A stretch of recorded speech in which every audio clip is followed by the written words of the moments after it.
और वज़ीर आला पंजाब कभी भी एतमाद का वोट ले सकते हैं। तहरीक इंसाफ इत्तेहाद के पास नंबर्स पूरे हैं। ज़हरा नकवी ने भी इमरान खान की हिदायत के मुताबिक वोट देने का ऐलान कर दिया। गुज़िश्ता वोटिंग में हमजा शहबाज को वोट देने वाले बिलाल वड़ाइच भी परवेज इलाही की हिमायत का ऐलान कर चुके। पंजाब में असम्बली में नंबर्स गेम क्या है, जानने के लिए ये रिपोर्ट मुलाहिजा कीजिए।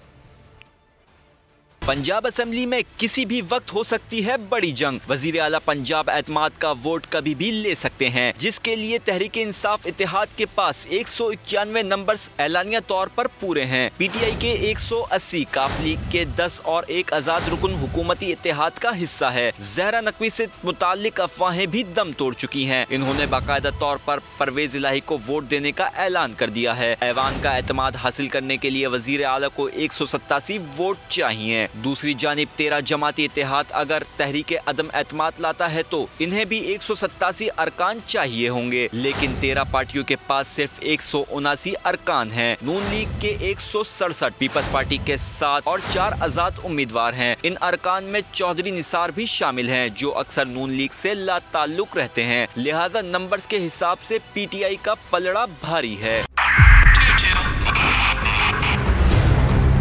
2022 बहुत सारे तोहफे भी देके गया पाकिस्तान की आवाम को। पाकिस्तान की आवाम को एक तोहफा ये दिया कि आवाम को पता चल गया कि पाकिस्तान का मीडिया क्या है। हक और सच का सफर साल 2022 में बोल रहा नंबर 1। हमने बहुत सारे शोज और ट्रांसमिशंस की, पूरा साल मुसलसल जदोजहद में निकल गया कि ये वोट ऑफ कॉन्फिडेंस के पीछे कौन लोग थे। तोड़े रेटिंग के सभी रिकॉर्ड। सोशल मीडिया पर भी सबसे ज्यादा तेजी से 2.4 बिलियन व्यूज का संगे मील अबूर किया। एंकर्स को भी आवाम में सबसे ज्यादा मकबूलियत मिली और सोशल मीडिया पर भी बोल रहा सब पर भारी।